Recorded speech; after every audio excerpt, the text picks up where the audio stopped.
How to change server in MetaTrader 5 on Android. Welcome and let's get right into this tutorial. Starting off, you need to launch your MetaTrader 5 application and access your account.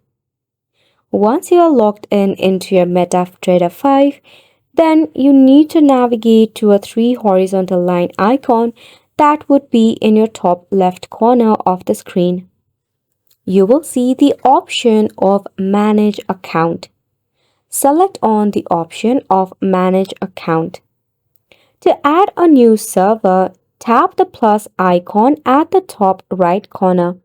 After which, in the search bar, type the name of your broker or the specific server you want to connect to.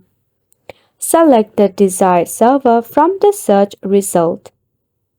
After which, you will have to choose your account type, then log in into your chosen account. Depending on the server, you might see option for demo or real account. Choose the one that matches your account type. Finally, you can tap on the login button. And it's a wrap for the video as well. Thank you so much for tuning in.